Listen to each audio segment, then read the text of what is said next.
Mee TV news కి స్వాగతం. Bulletin లో ముందుగా హెడ్లైన్స్ చూద్దాం.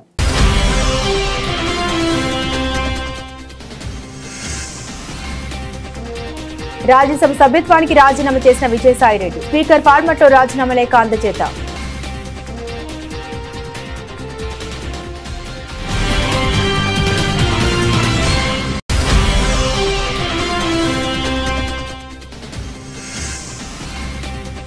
మాజీ ముఖ్యమంత్రి కేసీఆర్ సోదరి కన్నుమూత. తన సోదరి చీటి సకలమ్మ పార్థివ దేహానికి నివాళులర్పించారు కేసీఆర్.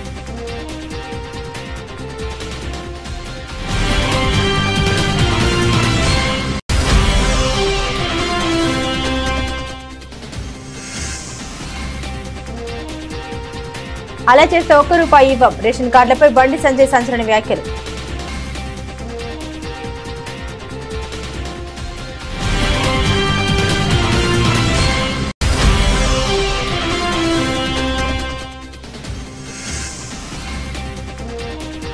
రాజధానిలో పర్యటించిన మంత్రి నారాయణ జనవరి నెలాఖరికి రాజధాని అమరావతి టెండర్లు పూర్తి చేస్తామని వెల్లడి.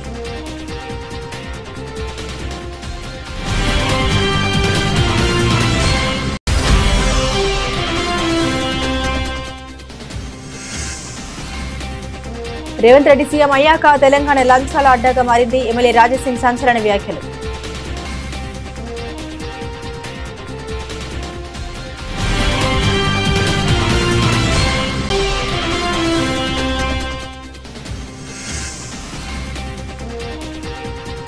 ఐటీ రైడ్స్ పై మీడియాతో మాట్లాడిన ప్రొడ్యూసర్ దిల్ రాజు వ్యాపారాలు చేస్తున్నప్పుడు తనిఖీలు సాధారణమని వ్యాఖ్య.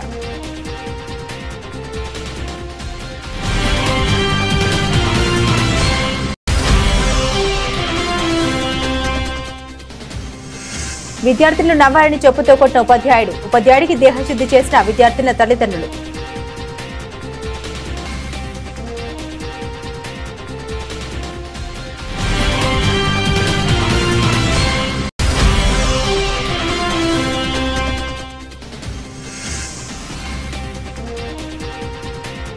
తిరుమల శ్రీవారిని దర్శించుకున్న నటుడు నితిన్. కుటుంబ సమేతంగా స్వామివారికి మొక్కులు చెల్లించుకున్న నితిన్.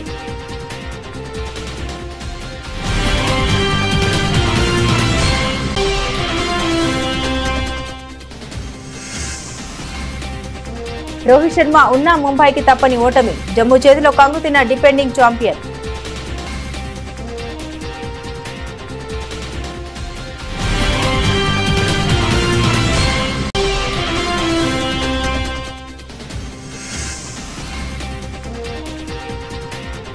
మహిళలకు బిగ్ షాక్. జీవితకాల గరిష్టానికి బంగారం ధర.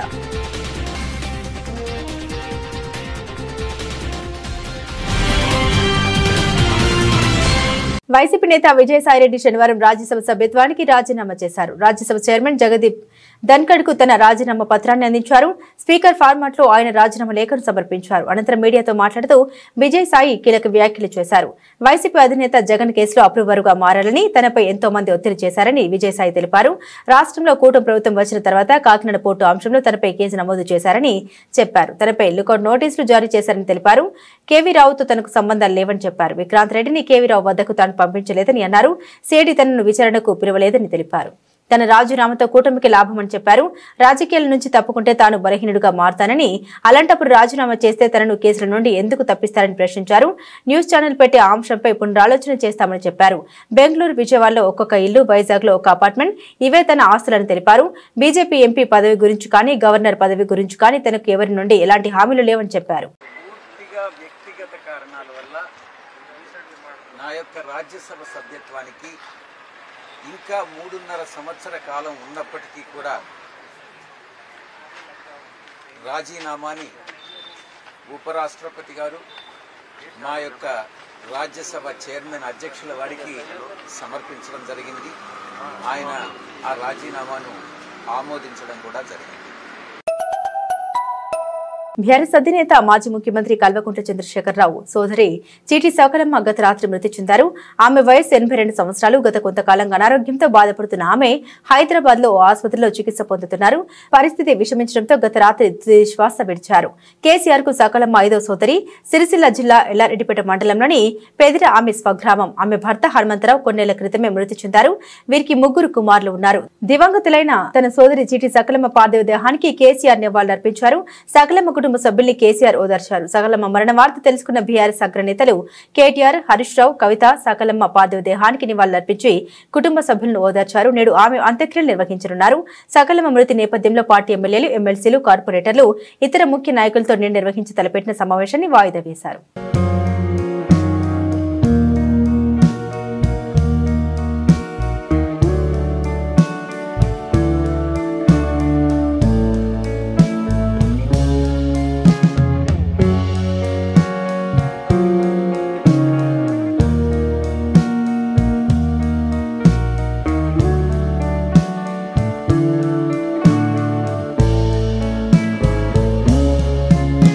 జనవరి నెలాఖరికి రాజధాని అమరావతి టెండర్లు పూర్తి చేసి ఫిబ్రవరి 2వ వారంలో పనులు ప్రారంభిస్తామని రాష్ట్ర పురపాలక పట్టణ అభివృద్ధి శాఖ మంత్రి పొంగూరు నారాయణ వెల్లడించారు.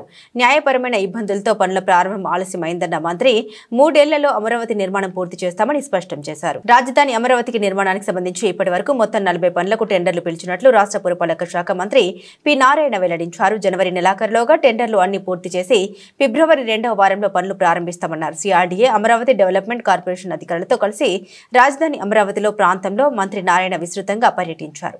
నేలపాడు సమీపంలోని అడ్మినిస్ట్రేటివ్ టవర్లు, హైకోర్టు రాష్ట్ర ఫౌండేషన్ వద్ద నీటి పంపింగ్ ను మంత్రి నారాయణ పరిశీలించారు. ప్రపంచంలో టాప్ 5లో ఒకటిగా అమరావతిని నిలపాలన్న లక్ష్యంగా పెట్టుకుని ఐకానిక్ భవనాల డిజైన్లను నార్మన్ ఫాస్టర్ సంస్థ చేత చేయించామని తెలిపారు. గత జగన్ సర్కార్ మాపే కక్షతో నిర్మాణాలు ఆపివేసిందని ఆయన విమర్శించారు. న్యాయపరమైన ఇబ్బందులతో కారణాలతో పనుల ప్రారంభం ఆలస్యమైందన్న మంత్రి నారాయణ 3 ఏళ్లలో అమరావతి నిర్మాణం పూర్తి చేస్తామని స్పష్టం చేశారు. 2015 ఫిబ్రవరి 28వ తేదీ అర్ధరాత్రి కల్లా, అంటే 58 రోజుల్లో ఒక్కటంటే ఒక్క లిటికేషన్ లేకుండా 34,000 ఎకరాలను రైతులు అమరావతి రాజధాని కోసం ఇచ్చారు, సాక్రిఫైస్ చేశారు. దానికి తగ్గట్టుగానే ముఖ్యమంత్రి గారు దీన్ని ప్రపంచంలో ఉన్న టాప్ 5 సిటీస్లో ఒక సిటీ చేయాలనే ఉద్దేశంతో ఆ బాధ్యత నాకు ఇస్తే నేను అనేక విదేశాలు తిరిగి స్టడీ చేసి నార్మన్ ఫాస్టర్ అండ్ పార్ట్నర్స్ అని లండన్లో వరల్డ్లో టాప్ 10లో ఒకరు, వాళ్ళ దగ్గర యాక్చువల్గా బిల్డింగ్స్ డిజైన్ చేయించాం. అడ్మినిస్ట్రేటివ్ బిల్డింగ్స్ 5 టవర్స్, అసెంబ్లీ ఒకటి, హైకోర్టు ఒకటి, అదేవిధంగా గవర్నర్స్ బంగ్లా, ముఖ్యమంత్రి గారి బంగ్లా, ప్లస్ అధికారుల బిల్డింగ్స్. ఇప్పుడు అధికారుల బిల్డింగ్స్ తీసుకుంటే మొత్తం 4,053 అపార్ట్మెంట్లు, 4,053 అపార్ట్మెంట్స్. ఆల్మోస్ట్ అదైతే అంతా అయిపోయింది 90%. ఇప్పుడు 2014-19కే 4,053 అపార్ట్మెంట్స్ అధికారుల కోసం, అటు సెక్రటరీస్ కావచ్చు, మినిస్టర్స్ కావచ్చు, ఎమ్మెల్యేస్ కావచ్చు, జడ్జెస్ కావచ్చు, అదే గ్రూప్ డి కావచ్చు, అందరి కోసం 4,053 కన్స్ట్రక్షన్ ఆల్మోస్ట్ ఫైనల్ స్టేజ్లో. అంటే మరొక 4 నెలలు ఉంటే అయిపోయేది. వాటిని గత ప్రభుత్వం మా మీద కక్ష సాధింపుతో ఆపేసింది. అంటే అది ప్రజాస్వామ్యం, కనీసం అది కంప్లీట్ చేసి ఆఫీసర్లకు ఇచ్చుంటే హ్యాపీగా ఉండేవాళ్ళు. అది ప్రజలు కట్టిన ట్యాక్స్ ద్వారా వచ్చిందే. ప్రభుత్వ సొమ్ము అంటే ఎక్కడిది? ప్రభుత్వానికి సొమ్ము ఎక్కడ వస్తుంది? ప్రజలు ట్యాక్స్లు కట్టేది, ప్రజాస్వామ్యం. గత ప్రభుత్వం ఈ 4,053 అపార్ట్మెంట్స్ని అలాగనే వదిలేశారు. అదేవిధంగా నార్మన్ ఫాస్టర్ వాళ్ళ దగ్గర అసెంబ్లీ 250 మీటర్లు ఎత్తుది. ఎందుకంటే అసెంబ్లీ జరిగే జనరల్గా సంవత్సరంలో 40 రోజులు, 50 రోజులు, అంతే, 60 రోజులు మ్యాక్సిమం. జనరల్గా 40 రోజులు జరగద్ది. రిమైనింగ్ డేస్లో దాన్ని ఒక టూరిజం ఇదిగా చేయాలనే ఉద్దేశంతో ముఖ్యమంత్రి గారు ఆ టవర్ని 250 అడుగుల ఎత్తులో, అంటే పైకి పోయి 250 మీటర్లు ఎత్తు పైకి పోయి ప్రజలు అక్కడి నుంచి సిటీ మొత్తం చూడొచ్చు, వ్యూ. అలాంటి డిజైన్ చేయించి దాన్ని యాక్చువల్గా వర్క్ స్టార్ట్ చేసి మొదలుపెట్టాం. అదేవిధంగా అడ్మినిస్ట్రేషన్కి అందరూ అధికారులు ఒకే దగ్గర ఉండాలా, మినిస్టర్ ఒక దగ్గర, సెక్రటరీ ఒక దగ్గర. ఇందిరమ్మ ఇల్లు రేషన్ కార్డులపై కేంద్ర మంత్రి బండి సంజయ్ సంచలన వ్యాఖ్యలు చేశారు. ఇందిరమ్మ పేరు పెడితే కేంద్ర ప్రభుత్వం ఒక్క ఇల్లు కూడా ఇవ్వదని ఆయన స్పష్టం చేశారు. ప్రధానమంత్రి ఆవాస్ యోజన పేరు పెడితేనే నిధులు ఇస్తామన్నారు. కాంగ్రెస్ ఫోటోలు పెడితే రేషన్ కార్డులు ఇవ్వబోమన్నారు. తామే ముద్రించి ప్రజలకు రేషన్ కార్డులు ఇస్తామని ప్రెస్ మీట్ లో పేర్కొన్నారు సంజయ్. ఈ సందర్భంగా ముఖ్యమంత్రి రేవంత్ రెడ్డితో పాటు మాజీ సీఎం కేసీఆర్ మీద ఆయన విమర్శలు గుప్పించారు. రేషన్ కార్డులు ఇవ్వమంటే రేషన్ కార్డుల మీద ముఖ్యమంత్రి గారు ఫోటో పెడతారు, కాంగ్రెస్ పార్టీ ఇందిరమ్మ ఫోటో పెడతారు. ఎవరు జాగిరి ఇచ్చేది నరేంద్ర మోడీ గారు, ఫోటోలు మాత్రం వీళ్ళు పెట్టుకుంటారు. రేషన్ కార్డుల మీద నరేంద్ర మోడీ గారి ఫోటోలు లేకుంటే మీకు రేషన్ కూడా రాసి పెట్టుకోరు. పేదలకు డైరెక్ట్ ఇస్తాం, ఎట్టియాలో ప్లాన్ చేస్తాం. మేము పేదలకు అన్యాయం చేయం. మేము ఇల్లు ఇచ్చే విషయంలో పేదలకు అన్యాయం చేయం. ఎట్లా పేదలకు డైరెక్ట్ ఇల్లు ఇవ్వాలో దాని విషయంలో ఆలోచిస్తే మీ ప్రభుత్వం బర్బాద్ అయితే విషయాన్ని గుర్తుంచుకోవాలి. రేపు ఇబ్బంది లేదు. మళ్ళా మొన్న ఢిల్లీ వెంట మళ్ళీ పైసలు తెచ్చింది. ఇక మళ్ళీ ఈ ఫార్ములా కేసులు మాట్లాడుతున్నావు, 10 నిమిషం కూడా మాట్లాడారు. ఇక నువ్వు కేసీఆర్ కొడుకు మీద విచారించమంటే ఇక గ్రీన్ కోర్ సంస్థ మీద విచారణ చెప్తున్నాడు. గ్రీన్ కోర్ సంస్థ మీద ఏసీపీ దాడులు చేశారు. మరి ఏం చేసినావు ఏసీపీ దాడులు చేసి? అదొక పెద్ద సంస్థ, అనేక విషయాల్లో సమాజంకు ఉపయోగపడే కార్యక్రమాలు వాళ్ళు చేస్తున్నారు. ఇలా ఆ సంస్థ ద్వారా తెలంగాణ రాష్ట్రానికి ఆదాయం వస్తున్నది. ఇటువంటి సంస్థల మీద దాడులు చేస్తే, ఇటువంటి సంస్థలను ఇబ్బంది పెట్టే ప్రయత్నం చేస్తే, ఆ సంస్థలు ఏం చేస్తున్నాయి? తెలంగాణ ఇష్టపడి వేరే రాష్ట్రాల్లో వ్యాపారం చేస్తే ఇలా ఆదాయం ఎవరికి నష్టమవుతుంది? తెలంగాణ రాష్ట్రానికి ఆదాయం నష్టం జరుగుతుంది. ఇవాళ గ్రీన్ కోర్ సంస్థ నుంచి కాంగ్రెస్ పార్టీకి పైసలు ముట్టలేదా చెప్పాలి. రేవంత్ రెడ్డి గారిని సవాల్ చేస్తున్నా, గ్రీన్ కోర్ సంస్థ నుంచి కాంగ్రెస్ పార్టీకి పైసలు ముట్టినాయా ముట్టలేదా? ఇంతవరకు ఒక్క పైసా ముట్టలే అని చెప్పి నువ్వు ప్రమాణం చేయి. కాంగ్రెస్ పార్టీ సవాల్ సిద్ధమా? గ్రీన్ కోర్ సంస్థ నుంచి కాంగ్రెస్ పార్టీకి చందా రూపేణ ఫండింగ్ ఏదో రకంగా పైసలు ముట్టాయా ముట్టలేదా? పైసలు తీసుకుని బరాబరే. అరే కామన్ ఎవరు తీసుకుంటారు? భారతీయ జనతా పార్టీ తీసుకుంటారు, టీఆర్ఎస్ వాళ్ళు తీసుకుంటారు, కాంగ్రెస్ వాళ్ళు. పార్టీని నడపాలంటే వాళ్ళ వీళ్ళ సహకారంతో ఎల్సీ నడిచే పార్టీ నడితే ఎవరు జేబులో కూడా పైసలు పెట్టారు. కానీ పైసలు తీసుకుంటారు. మళ్ళీ అదే సంస్థని ఇబ్బంది పెట్టే ప్రయత్నం చేస్తారు. ఇలా ఈ ఫార్ములా అట్లయిపోయింది. డ్రగ్స్ కేసు ఇట్లయిపోయింది. ఇలా ఏమైంది? ఇలా మన దావోస్ కోట్ల రూపాయలు ఖర్చు పెట్టి దావోస్ పర్యటనకు వెళ్లిన సీఎం చంద్రబాబు ₹1 పెట్టుబడి అయినా తీసుకురాగలిగారని వైఎస్ఆర్ కాంగ్రెస్ పార్టీ ఎన్టీఆర్ జిల్లా అధ్యక్షుడు తూర్పు నియోజకవర్గ ఇన్ఛార్జ్ దేవినేని అవినాష్ విమర్శించారు. పక్క రాష్ట్రాల్లో లక్షల కోట్ల రూపాయలు పెట్టుబడులు తీసుకొస్తే చంద్రబాబు మాత్రం తన పుత్రరత్నం లోకేష్ ప్రమోషన్ కోసం దావత్ పర్యటనకు వెళ్లినట్లు తెలిపారు. కోట్లు ఖర్చు పెట్టి పర్యటన చేసినప్పటికీ రాష్ట్ర ప్రజలకు ఒరిగింది శూన్యమేనని, అసలు చంద్రబాబుకి రాష్ట్ర అభివృద్ధిపై చిత్తశుద్ధి లేదని ఆరోపించారు. ఎన్నికల సమయంలో ఇచ్చిన హామీలన్నింటినీ తుంగలో తొక్కుతున్నారని, ఇందుకు తూర్పు బైపాస్ నిలుపుదల చేయడమే ఉదాహరణగా చెప్పారు. విజయవాడలోని గుణదలలో ఉన్న జిల్లా పార్టీ కార్యాలయంలో ఏర్పాటు చేసిన విలేకరుల సమావేశంలో ఆయన మాజీ మంత్రి నాగార్జునతో కలిసి మాట్లాడుతూ లోకేష్ ని డిప్యూటీ సీఎం చేయాలన్న ఆకాంక్షతో ప్రచారం చేస్తున్నారని విమర్శించారు. దావోస్ పర్యటన వల్ల ఏ పెట్టుబడులు వచ్చాయన్నది ప్రజలకు వివరించాలని డిమాండ్ చేశారు. మహారాష్ట్ర 2 లక్షల కోట్లు, తెలంగాణ 50,000 కోట్లు ఒప్పందం చేసుకుందని, కానీ ఆంధ్రప్రదేశ్ ఎటువంటి ఒప్పందాలు చేసుకోలేదన్నారు. చంద్రబాబు 5 సార్లు వెళ్లినా, జగన్ ఒక్కసారి వెళ్లినా దానితో సమానమని, గతంలో జగన్ లక్షల కోట్ల రూపాయల పెట్టుబడుల్ని ఏపీకి తీసుకొచ్చారని గుర్తు చేశారు. పేదలను పీకు తినడమే ధ్యేయంగా పెట్టుకున్న కూటమి నేతల ఆగడాలు ఇక సాగమన్నారు. నమస్కారం. ఇక్కడ విచ్చేసిన మీడియా మిత్రులకి, అదేవిధంగా వైఎస్ఆర్ కాంగ్రెస్ పార్టీ రాష్ట్ర నాయకులకి, జిల్లా నాయకులకి, మా తూర్పు నియోజకవర్గంలో నూతనంగా జగన్మోహన్ రెడ్డి గారి ఒక నాయకత్వంలో, ఆయన ఒక ఆశీస్సులతో 29 అనుబంధ సంఘ అధ్యక్షులు, నియోజకవర్గం సంబంధించిన 29 అనుబంధ సంఘ అధ్యక్షులకు నూతనంగా నియామకం అయ్యారు. వాళ్ళందరి గారు ధన్యవాదాలు, అభినందనలు తెలియజేస్తూ, ఈరోజు ఈ యొక్క మీడియా సమావేశం ముఖ్య ఉద్దేశం ముఖ్యమంత్రి నారా చంద్రబాబు నాయుడు, ఆయన తనయుడు నారా లోకేష్ దాదాపుగా 100 కోట్ల ప్రజాధనంతో దావోసు పర్యటన అని చెప్పని వెళ్ళి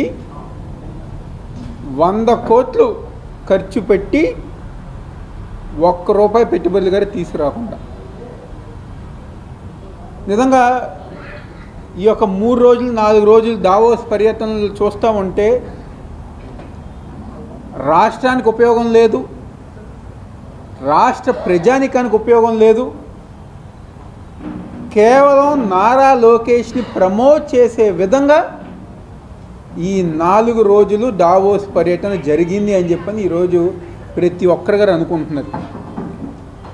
ఎందుకంటే డావోస్ పర్యటన వెళ్ళక ముందు దగ్గర నారా లోకేష్ని డిప్యూటీ సీఎం చేయాలని చెప్పిన ఒక వాదన వినిపించారు. డావోస్ పర్యటన వెళ్ళగానే అక్కడ సాక్షాత్తు ముఖ్యమంత్రి సమక్షంలోనే ఒక మంత్రి ఉంటూ నారా లోకేష్ని ముఖ్యమంత్రి చేయాలని చెప్పని అన్నారు. నిన్న ముగింపు చివరి రోజున వైజాగ్లో అనుకుంటా ఒక ఎమ్మెల్యే గారు తనయురు మాట్లాడుతూ అసలు నారా లోకేష్ డిప్యూటీ సీఎం ఏంటి, ముఖ్యమంత్రి ఏంటి, ప్రధానమంత్రి అర్హుడు నారా లోకేష్ అని చెప్పని మాట్లాడుతున్నారు. అంటే కేవలం కుటుంబ ప్రమోషన్ కోసం 100 కోట్ల ధనాన్ని ఉపయోగించింది కూటమి ప్రభుత్వం. రేవంత్ రెడ్డి ముఖ్యమంత్రి అయ్యాక తెలంగాణ రాష్ట్రం లంచాల అడ్డాగా మారిందని గోషమహల్ బీజేపీ ఎమ్మెల్యే రాజాసింగ్ సంచలన వ్యాఖ్యలు చేశారు. పోలీసు అధికారులు లంచాలు తీసుకోవడంపై ఎమ్మెల్యే తీవ్ర స్థాయిలో మండిపడ్డారు. ఈ మేరకు రాజాసింగ్ ఒక వీడియో విడుదల చేశారు. ప్రస్తుతం తెలంగాణ రాష్ట్రం లంచాలకు అడ్డాగా మారిపోయింది. ఒకప్పుడు కానిస్టేబుల్, ఎస్ఐ, ఏసీపీ లంచాలు తీసుకోవాలంటే భయం ఉండేది. కాంగ్రెస్ ప్రభుత్వం వచ్చిన తర్వాత లంచాల దంత పెరిగింది. కరీంనగర్ జిల్లా పరిధిలోని Jammikunta police station inspector Ravikumar కు సంబంధించిన ఓ ఆడియో క్లిప్ వైరల్ అవుతుంది. ఆ ఇన్స్పెక్టర్ ఓ కేసులో 3 లక్షల లంచం తీసుకుంటున్నట్లు ఆ ఆడియోలో ఉంది. ఇన్స్పెక్టర్ బాత్రూంలో డబ్బులు పెట్టినట్లు బాధితుడు చెబుతున్నాడు. సీసీటీవీ ఫుటేజ్ చెక్ చేయాలని బాధితుడు ఉన్నతాధికారులను వేడుకుంటున్నట్లు ఆడియోలో ఉందని రాజాసింగ్ తెలిపారు. లంచాలు అడ్డా తెలంగాణ. ఒకప్పుడు ఏదైనా ఒక కానిస్టేబుల్ గాని, ఒక ఎస్ఐ గాని, ఒక ఇన్స్పెక్టర్ గాని, ఒక ఏసీపీ గాని ఎవరి దగ్గరైనా లంచాలు తీసుకోవాలంటే ఒక భయం ఉండేది. కానీ తెలంగాణలో కొత్త గవర్నమెంట్ వచ్చిన తర్వాత, కాంగ్రెస్ గవర్నమెంట్ వచ్చిన తర్వాత లంచాలు దందా పెరిగింది. ఇప్పుడు కరీంనగర్లో జమ్మికుంట పోలీస్ స్టేషన్ లిమిట్లో ఉన్న ఇన్స్పెక్టర్ గారు, ఆయన పేరు రవికుమార్, మొత్తం ఆయన ఒక వాయిస్ క్లిప్ వైరల్ అవుతున్నాయి. నాకు కూడా మీడియా పరంగానే తెలిసింది. 3 లక్షల రూపాయలు ఒక బాధితుడు ఆయన బాత్రూంలో పెట్టిందంట. సీసీటీవీస్ చెక్ చేయండి, ఆయన ఒక కేసులో నాకు డబ్బులు అడిగిండు, నేను బాత్రూంలో డబ్బులు పెట్టిన 3 లక్షలు, అది సీసీటీవీ చెక్ చేయండి అని కూడా ఆ బాధితుడు ఆయన చెప్తుండు. అది కాకుండా నా గోషామేల్ నియోజకవర్గంలో షహీనాజ్గంజ్ పోలీస్ స్టేషన్ లిమిట్ లో సిఐఏ బాబు చౌహాన్ దాదాపు ఒక కేసు నుంచి నేను నీ పేరు తీసేస్తా, నువ్వు 1,50,000 రూపాయలు ఇవ్వాలి అని లంచం అడిగిండు. 50,000 రూపాయలకి ఆయన ఫిక్స్ అయింది. ఏసీపీ అధికారులు ఈ షహనాజ్గంజ్ పోలీస్ స్టేషన్ లిమిట్ లో ఉన్న ఆ ఇన్స్పెక్టర్ ని, ఆ బాబు చౌహాన్ ని అరెస్ట్ చేసినారు. ఇట్లా కాకుండా చాలా వరకు ఈ సంవత్సరంలో చాలా వరకు పోలీసులు లంచం తీసుకుంటా అరెస్ట్ అవుతున్నారు. నేను కమిషనర్ గారికి, అంటే సివి ఆనంద్ గారు చాలా సిన్సియర్ ఆఫీసర్, చాలా మంచి వ్యక్తి, వాళ్ళు ఎంత స్టిక్ చేసిన తర్వాత కూడా అసలు ఈ లంచం మాఫియా ఎట్లా నడుస్తుంది దానిపైన కొద్దిగా సివి ఆనంద్ గారు దృష్టి పెట్టాలని నేను సివి ఆనంద్ గారికి రిక్వెస్ట్ చేస్తున్నా. అదేవిధంగా అసలు పోలీస్ అధికారులు వాళ్ళ చెంబర్లో కానీ, వాళ్ళు ఎక్కడెక్కడ వాళ్ళ మూమెంట్ ఉంటుంది అక్కడ కూడా సీసీటీవీస్ కెమెరాస్ పెట్టాలని నేను మా కమిషనర్ గారికి, డీజీపీ గారికి కోరుతున్నాను. ఎందుకంటే ఒక వ్యక్తి పైన ఇల్లీగల్ గా కేసు పెట్టిన తర్వాత ఆ పేరు నేను తీసేస్తా. టాలీవుడ్ ప్రముఖ నిర్మాత దిల్ రాజు నివాసంలో ఆఫీసులో 4 రోజుల పాటు ఐటీ రైడ్స్ జరిగిన విషయం తెలిసిందే. ఈ దాడులపై నిర్మాత దిల్ రాజు శనివారం మీడియాతో మాట్లాడారు. వ్యాపారాలు చేస్తున్నప్పుడు ఐటీ రైడ్స్ జరగడం సాధారణమేనని వివరణ ఇచ్చారు. తనతో పాటు సినీ వ్యాపార ప్రముఖులపైన సోదాలు జరిగాయని దిల్ రాజు గుర్తు చేశారు. తమ సంస్థలపై 18 ఏళ్ల తర్వాత ఇప్పుడు రైడ్స్ జరిగాయని వివరించారు. ఆదాయపు పన్ను శాఖ వారు రొటీన్ గా రైడ్ జరుపుతుంటారని తెలిపారు. తమ సంస్థలకు సంబంధించిన అకౌంట్స్ బుక్ చూసి ఐటీ అధికారులు ఆశ్చర్యపోయారని, అకౌంట్స్ అన్ని క్లియర్ గా ఉన్నాయని చెప్పారన్నారు. అధికారులు వచ్చినప్పుడు తన ఇంట్లో ఆఫీసులో మొత్తం 20 లక్షల లోపు నగదు ఉందని చెప్పారు. ఐటీ దాడులు జరుగుతున్నప్పుడు ఇంట్లో నుండి ఎవరిని బయటకు వెళ్లనివ్వరని గుర్తు చేశారు. తన నివాసంపై ఆఫీసులో జరిగిన ఐటీ దాడుల విషయంలో పుకార్లు ప్రచారం చేయదని మీడియాకు దిల్ రాజు విజ్ఞప్తి చేశారు. మీ అందరికీ తెలిసిందే, 4 రోజుల నుంచి ఫిలిం ఇండస్ట్రీలో అండ్ ఇంకా కొన్ని ప్రైవేట్ సెక్టార్స్ మీద ఇన్కమ్ ట్యాక్స్ సెర్చ్లు జరిగాయి. సో ఈ సెర్చ్లో విచిత్రం ఏంటంటే మీడియా వాళ్ళందరూ ఛానల్స్లో కానీ సోషల్ మీడియాలో కానీ నేను సెలబ్రిటీని కాబట్టి ఎన్నో సెర్చ్లు జరుగుతున్నా సో నా న్యూసే మీకు క్యూరియాసిటీ ఉంది కాబట్టి మీడియాకి కానీ మీ మీడియా ద్వారా సొసైటీకి కానీ సో దానికి మీరు ఎంత ఫోకస్ చేస్తున్నారో 4 రోజుల నుంచి మీడియా ద్వారా చూస్తూనే ఉన్నాం. సో అందుకే మీ క్యూరియాసిటీకి దీనికి 4 రోజుల నుంచి ఏమి జరిగింది అనేది చెప్పాల్సిన అవసరం ఉందని మీ అందరినీ పిలవడం జరిగింది. లేకుంటే తెలిసింది తెలియని ఏదేదో న్యూస్లు వేసుకుంటూ 4 రోజుల నుంచి హైలైట్ చేస్తూ ఉన్నారు. ఇన్కమ్ ట్యాక్స్ సెర్చ్ అనేది మాకు 2008లో ఒకసారి జరిగింది.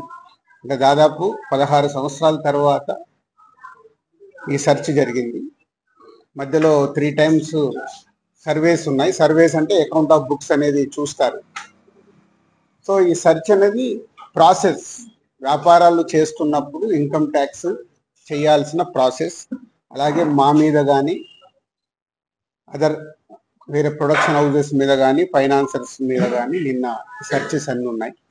పోతే మా దగ్గరకు వస్తే మా కుటుంబం మీద ఏదైతే ఆఫీస్ ప్లేస్ ఉందో ఆఫీస్ దగ్గర ఈ సెర్చ్లు జరిగాయి.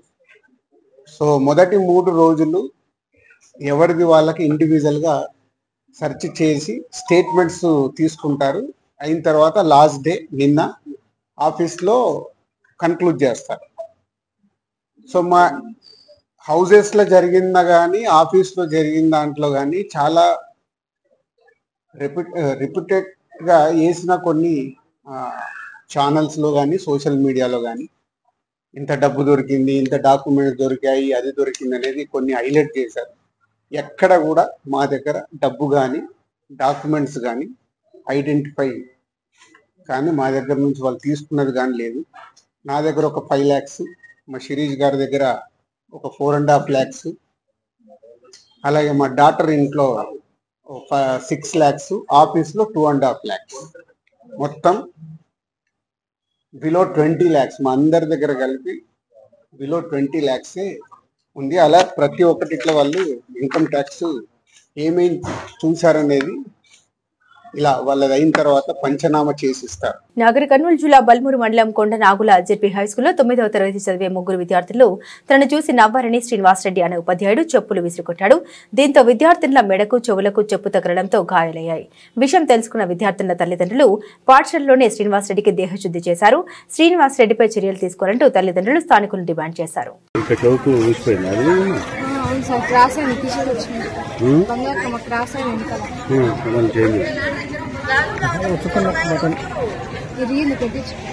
వాళ్ళు ఎటువంటి పనిష్మెంట్ ఇస్తే దాన్ని నేను ఇంప్లిమెంట్ చేస్తాను. అట్లా పనిష్మెంట్ ఇచ్చే అధికార హోదా మరి స్కూల్ సైడ్ ఆయన సస్పెండ్ చేయడమో లేకపోతే చేసే అధికారం తెలియజేస్తుంది. జరిగిన సంఘటన సార్ ఎంక్వైరీ చేస్తారు, చర్యలు తీసుకుంటారు. అట్లా పెట్టాలని ఏం లేదు. జరిగిన సంఘటన సంఘటన భావిస్తున్నాం. జరగదు యాక్చువల్గా 15 ఏళ్ళు 16 ఏళ్ళ హెడ్ మాస్టర్ ఎక్కడ ఇటువంటి ఎప్పుడు జరగలేదు. మీకు పనిచేసిన టాలీవుడ్ నటుడు నితిన్ శనివారం తిరుమల శ్రీవారిని దర్శించుకున్నారు. ఉదయం వీఐపీ దర్శన సమయంలో కుటుంబ సమేతంగా స్వామివారిని దర్శించుకుని మొక్కులు చెల్లించుకున్నారు. తన కొడుకుతో మొదటిసారి ఆలయానికి వచ్చిన నితిన్ కుటుంబ సభ్యుల్ని ఆలయ అర్చకులు ఆశీర్వదించి తీర్థ ప్రసాదాలు అందించారు. ఆలయం వెలుపల హీరో నితిన్ ను చూడడానికి వారితో ఫోటోలు దిగడానికి భక్తులు ఉత్సాహం చూపారు. తిరుమలలో భక్తుల రద్దీ కొనసాగుతుంది. వివిధ ప్రాంతాల నుండి వచ్చిన భక్తులు స్వామివారి దర్శనానికి 9 కంపార్ట్మెంట్లను వేచి ఉండగా టోకెన్ లేని భక్తులకు 10 గంటల్లో సర్వదర్శనం అవుతుందని టీటీడీ అధికారులు వివరించారు. నిన్న స్వామివారిని 57,655 మంది భక్తులు దర్శించుకోగా 20,051 మంది తలనినాలు సమర్పించుకున్నారు. భక్తులు సమర్పించుకున్న కానుకల ద్వారా హుండీ ఆదాయం 2.73 కోట్లు ఆదాయం సమకూరింది. రంజీ ట్రోఫీలో భాగంగా ఎలైట్ గ్రూప్ ఏ మ్యాచ్లో జమ్మూ కాశ్మీర్ చేతిలో డిపెండింగ్ ఛాంపియన్ ముంబై జట్టు అనూహ్యంగా పరాజయం పాలింది. ఆల్రౌండర్ ప్రదర్శనతో ముంబైకి జమ్మూ గట్టి షాక్ ఇచ్చింది. 5 వికెట్ల తేడాతో ముంబైని మట్టి కరిపించింది. ఇక ఈ మ్యాచ్ ద్వారా టీమిండియా కెప్టెన్ రోహిత్ శర్మ దాదాపు 10 ఏళ్ల తర్వాత రంజీలో పునరాగమనం చేసిన విషయం తెలిసిందే. ఇలా హిట్ మ్యాన్ టీంలో చేరిన మొదటి మ్యాచ్లోనే ముంబై ఓటమి చవిచూడడం గమనార్హం. ముంబై నిర్దేశించిన 205 పరుగుల లక్ష్య ఛేదనతో బరిలోకి దిగిన జమ్మూ 5 వికెట్లు మాత్రమే కోల్పోయి టార్గెట్ను అందుకుంది. ఇక ఈ మ్యాచ్లో రోహిత్ మొదటి ఇన్నింగ్స్ లో 3 పరుగులు చేయగా రెండో ఇన్నింగ్స్ లో 28 రన్స్ చేసి నిరాశపరిచాడు. అటు యువ ఓపెనర్ యశస్వి జైస్వాల్ కూడా ఘోరంగా విఫలమయ్యారు. కాగా గత కొంతకాలంగా ఫామ్ లేక తంటాలు పడుతున్న రోహిత్ రంజీలో ఆడి మునుపటి ఫామ్ ను అందుకోవాలని భావిస్తున్నాడు. కానీ ఇక్కడ కూడా ఫెయిల్ కావడంతో హిట్ మ్యాన్ అభిమానులు తీవ్ర నిరాశ చెందారు. అంతర్జాతీయ మార్కెట్లో అనిశ్చితి కారణంగా బంగారం ధరలు కొన్ని రోజులుగా పెరుగుతున్నాయి. అమెరికా నూతన అధ్యక్షుడిగా డొనాల్డ్ ట్రంప్ పగ్గాలు చేపట్టిన తర్వాత ఆయన పాటిస్తున్న వాణిజ్యపరమైన విధానాలతో గోల్డ్ కి డిమాండ్ పెరుగుతోందని బులియన్ విశ్లేషకులు చెబుతున్నారు. పెట్టుబడి పెట్టాలని భావించేవారు పసిడి వైపు మొగ్గు చూపడంతో భారీగా డిమాండ్ పెరిగిందని అంటున్నారు. కాగా నిన్న ఢిల్లీ మార్కెట్లో 99.9% స్వచ్ఛత గల బంగారం ధర 10 గ్రాముల ధర $200 పెరిగి 83,100 రూపాయలకు చేరుకుందని ఆల్ ఇండియా సరఫరా అసోసియేషన్ వెల్లడించింది. ఇది జీవితకాల గరిష్ట రేటని తెలిపింది. ఢిల్లీలో 22 క్యారెట్ల 10 గ్రాముల బంగారం ధర 10 పెరిగి 75,710 రూపాయలకు చేరుకోగా 24 క్యారెట్ల తులం పసిడి ధర ₹10 పెరిగి 82,580గా ఉంది. హైదరాబాద్, విజయవాడ నగరాల్లో 22 క్యారెట్ల 10 గ్రాముల గోల్డ్ ధర 10 పెరిగి 75,560 ఉండగా 24 క్యారెట్ల పసిడి ధర 10 పెరిగి 82,430కి చేరుకుంది. ఇక వెండి విషయానికి వస్తే దేశ రాజధాని ఢిల్లీలో కిలో వెండి ధర శుక్రవారం 97,500 రూపాయలు ఉండగా నేడు ₹100 పెరిగి 97,600కు చేరుకుంది. అలాగే హైదరాబాద్, విజయవాడ నగరాల్లో కేజీ వెండి నిన్న 1,05,000 రూపాయలు ఉండగా ఇవాళ 100 పెరిగి 1,05,100గా ఉంది. బులెటిన్ ముగించే ముందు హెడ్లైన్స్ మరోసారి.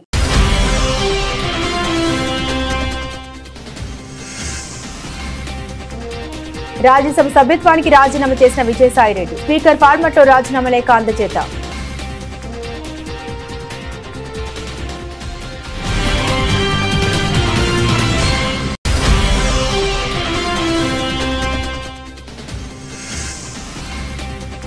మాజీ ముఖ్యమంత్రి కేసీఆర్ సోదరి కన్నుమూత. తన సోదరి చీటి సకలమ్మ పార్థివ దేహానికి నివాళులర్పించారు కేసీఆర్.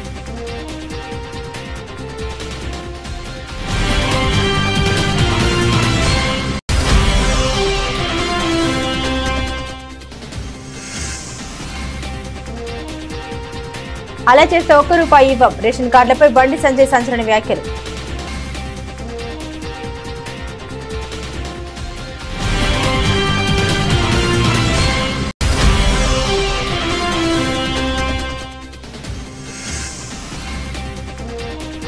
రాజధానిలో పర్యటించిన మంత్రి నారాయణ జనవరి నెలాఖరికి రాజధాని అమరావతి టెండర్లు పూర్తి చేస్తామని వెల్లడి.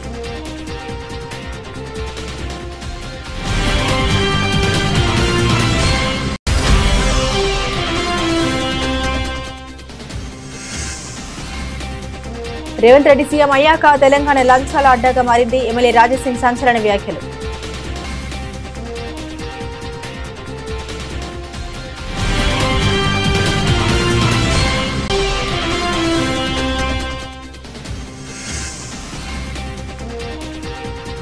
ఐటీ రైడ్స్ పై మీడియాతో మాట్లాడిన ప్రొడ్యూసర్ దిల్ రాజు వ్యాపారాలు చేస్తున్నప్పుడు తనిఖీలు సాధారణమని వ్యాఖ్య.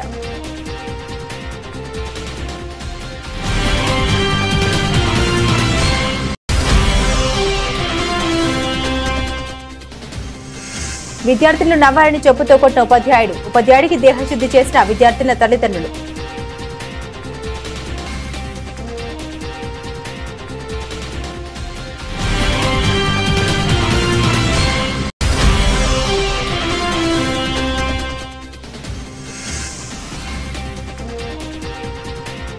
తిరుమల శ్రీవారిని దర్శించుకున్న నటుడు నితిన్.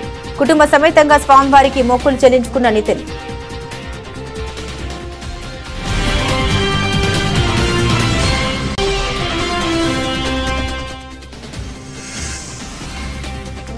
రోహిత్ శర్మ ఉన్న ముంబైకి తప్పని ఓటమి. జమ్మూ చేతిలో కంగుతిన్న డిపెండింగ్ ఛాంపియన్.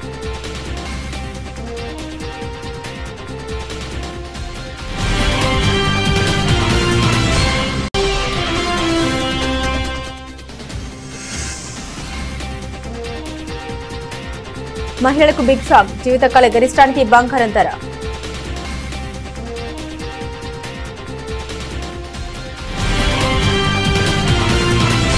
ఇవి బులెటిన్లోని విశేషాలు. తిరిగి మరో బులెటిన్తో మళ్ళీ కలుసుకుందాం. అంతవరకు సెలవు. నమస్కారం.